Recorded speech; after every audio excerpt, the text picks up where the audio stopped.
Hey everyone, today we are talking about the Mac Mini M4.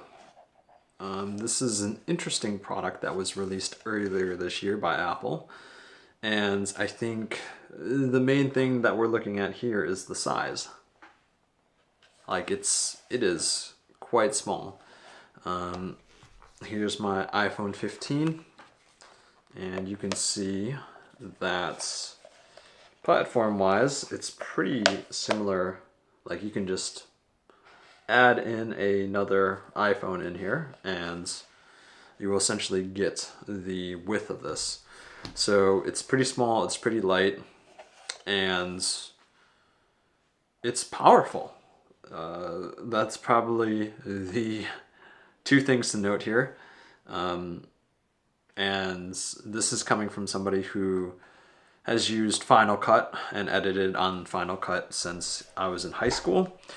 I do have a MacBook Air M1 currently, and the reason why I have this is I was curious if it's time to upgrade, essentially. And I bought this because for two of these, I can basically buy a new M4 MacBook Air. So I thought, let's see what the differences between these two are, and also let's see how this is, because I was always curious about how this form factor would be, and also if this would get me, instead of working here all the time, I would just work at the desk instead of sitting on the couch all the time. So ergonomic standpoint, I was thinking of that. I was thinking of power. I was thinking about ports. The MacBook Air M1 only has two USB or Thunderbolt 4 ports, and this has the base one has 3 in the back here and 2 in the front, and it also has HDMI as well as an Ethernet cable too. So yeah, I was kind of thinking I get more ports, and I get an upgrade in performance, and I'm only paying $550, which was how much this cost.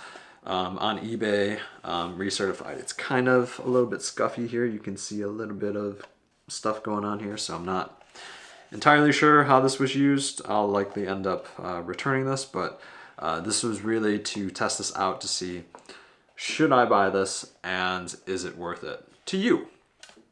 So let me go over some of the specs here.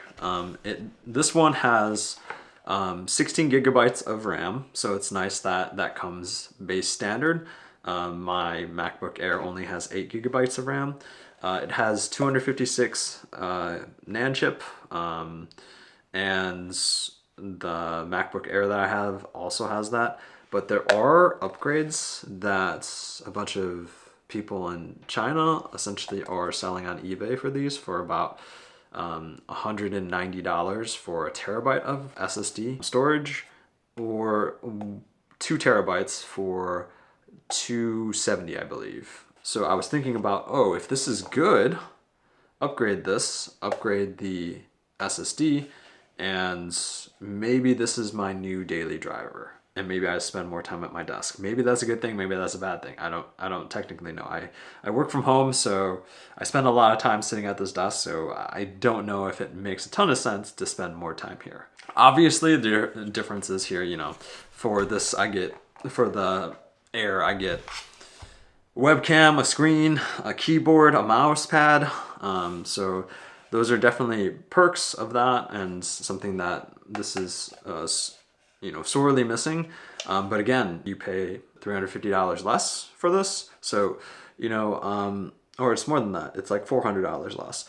So I wanted to put this against my test and my daily use cases. So that's editing some basic with just text here and there, music overlays, different things like that. I do cut quite a bit, but You know, it's nothing super fancy or anything like that. So I do that. I do stabilization. So I use this Sony a7 IV and I use Catalyst Browse to stabilize some of the footage. So I wanted to do a use case for that. And then I wanted to look at Insta360 exports because I use this action camera as my daily driver. So, you know, I wanted to see with this, when exporting off of the desktop app, how quickly does it do it? Does it do it faster than my M1? Different things like that. And then finally, I edit on Final Cut. So I wanted to see in terms of like workflow, and what I mean by workflow is, does it save me a lot of time when I'm editing and exporting, mostly exporting, and does that matter? So I'll go into some of the tests that I ran. So the first test was a Final Cut test. It was a 21-minute 4K export. So basically what I did was I exported an Insta360 video and then I put that into Final Cut and then I exported it out in 4K from Final Cut.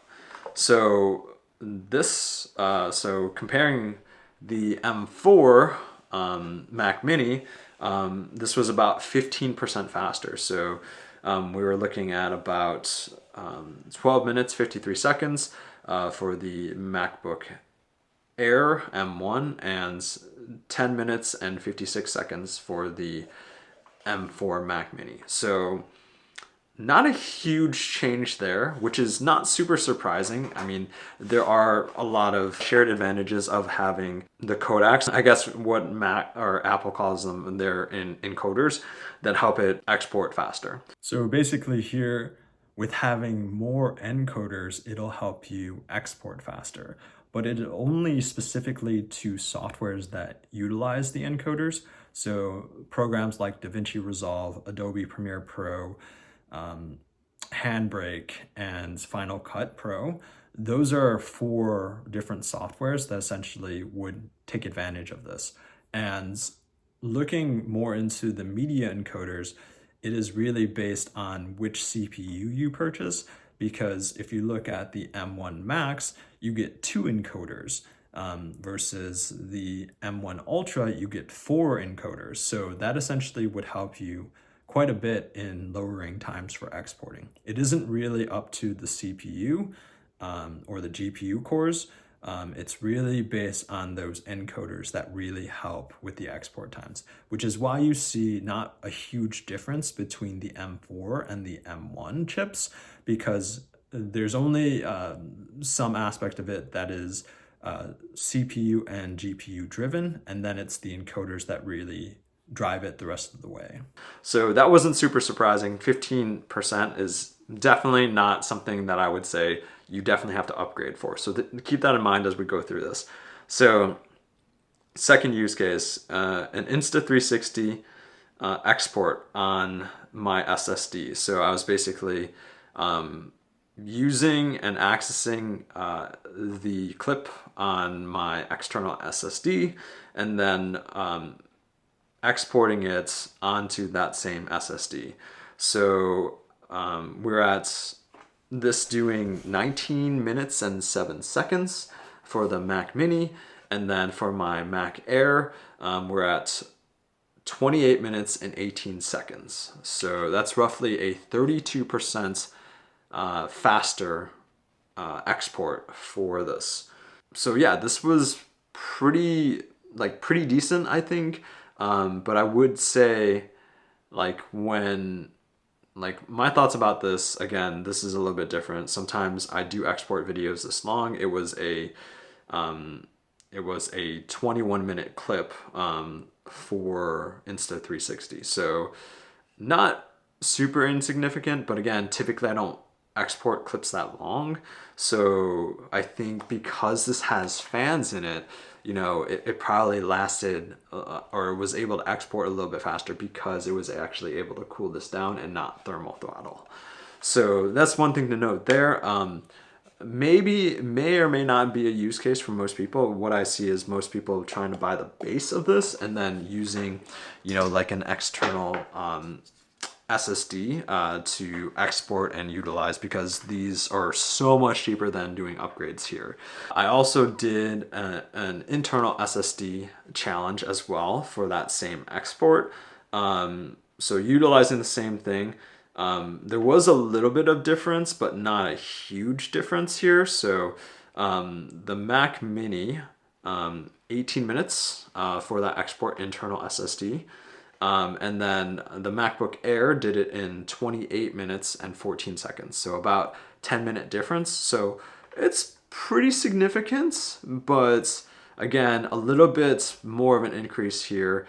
36% increase. And then I also did a test on my desktop, my Windows PC, because Insta360, the app also has a Windows app. So I was able to export that using my AMD 5600 X3D. And it is seemingly more, it's kind of half and half. It kind of uses the CPU and it also kind of uses the video card.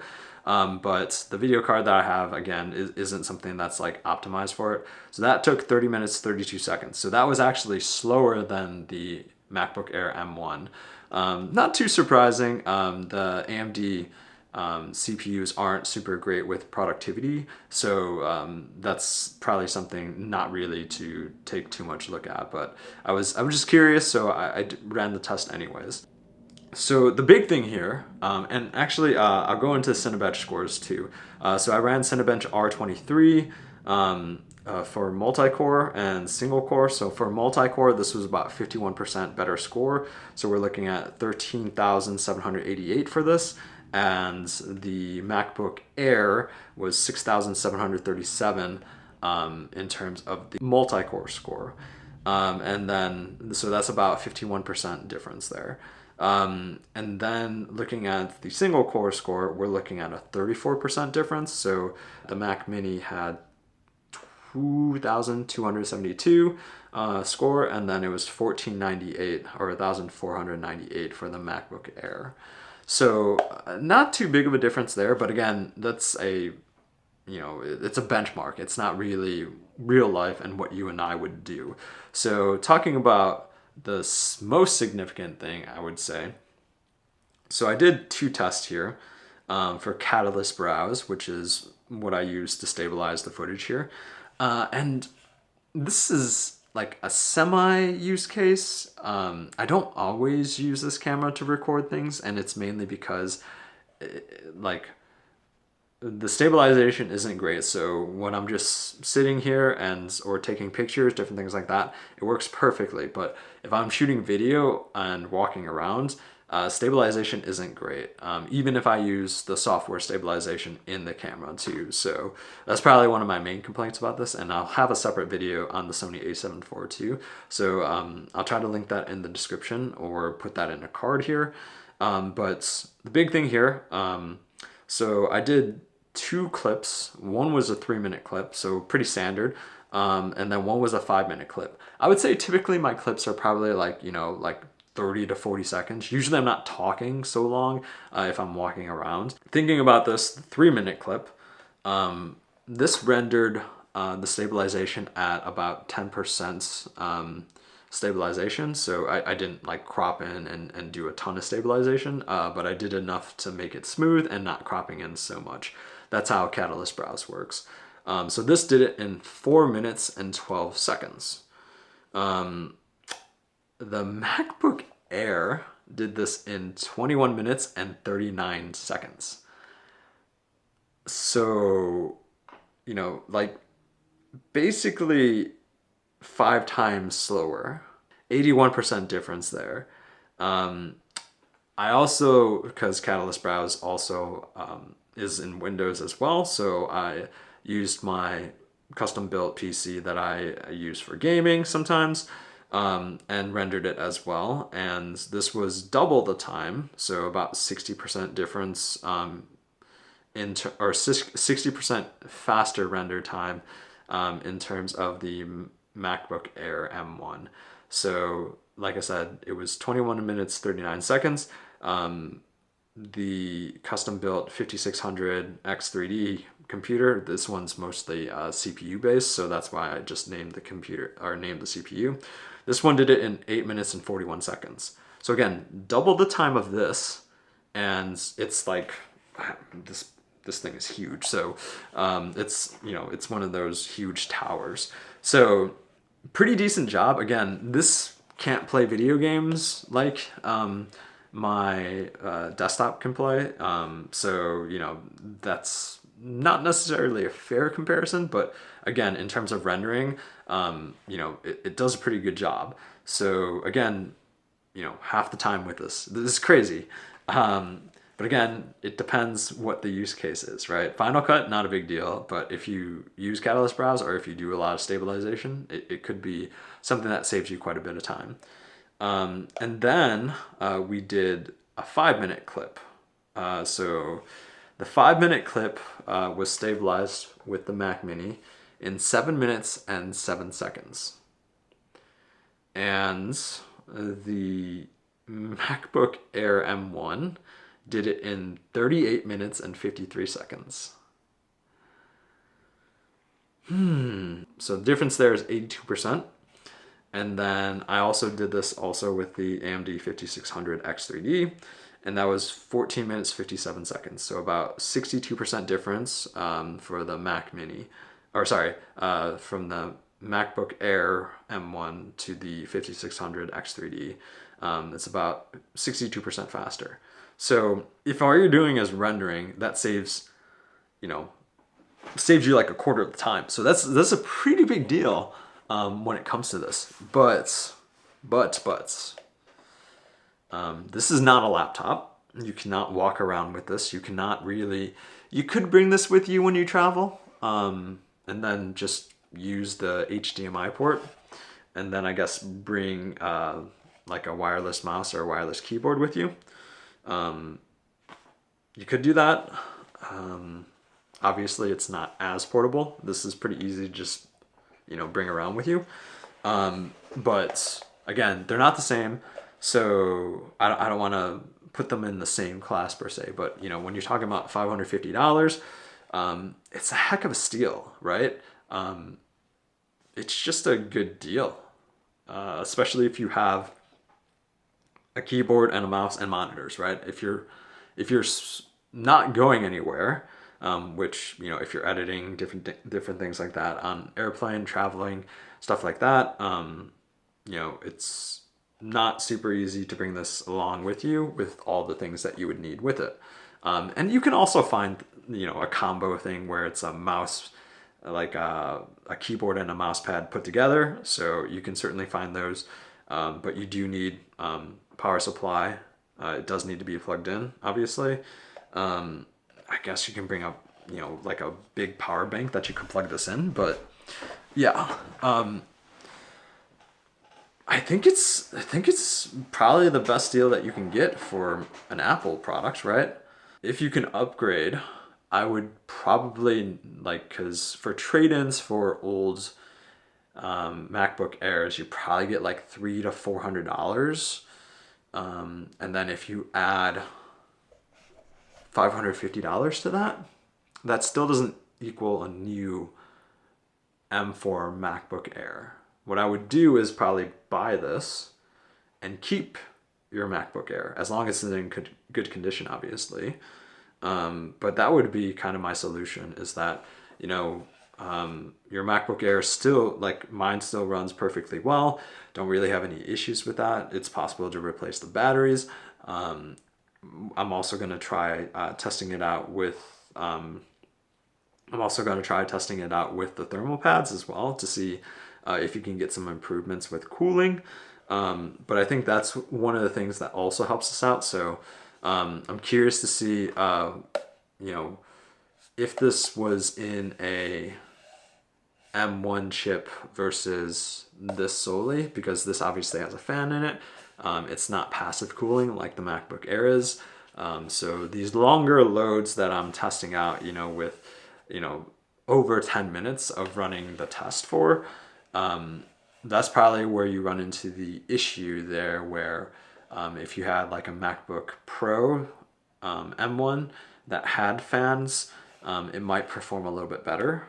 But yeah, I think this is kind of the way to go, especially because of that Apple tax. And plus, if you're sitting around with this, you can put an external external SSD in here, and then you can just render videos that way. Because seemingly from my test, there isn't a huge downside to that. It's really tough for me not to say, just go out and buy this, because it is such a great deal. That would be my recommendation.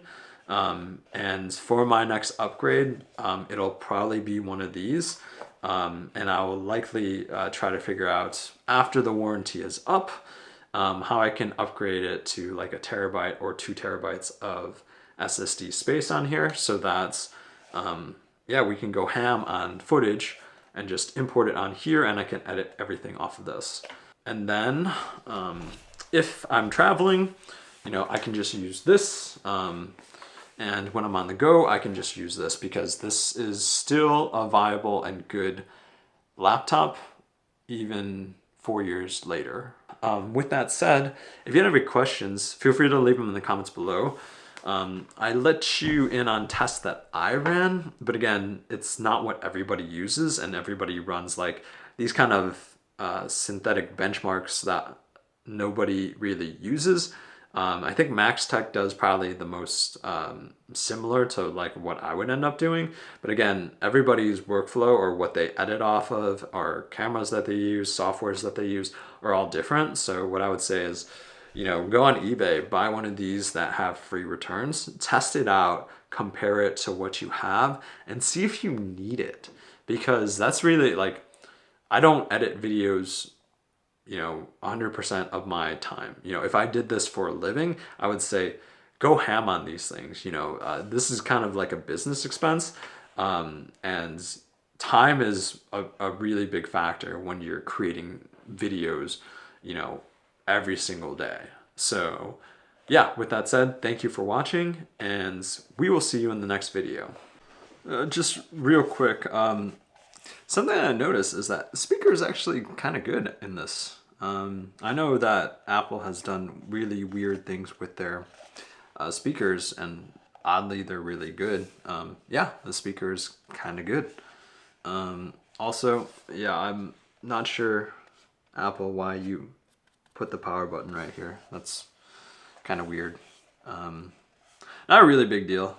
It's just something I noticed. It's kind of weird. I don't know how many people actually turn off their, or hard turn off their computers, but I kind of do it somewhat frequently, because I shut off my computer sometimes, and you need to press this to turn it back on. So there's that.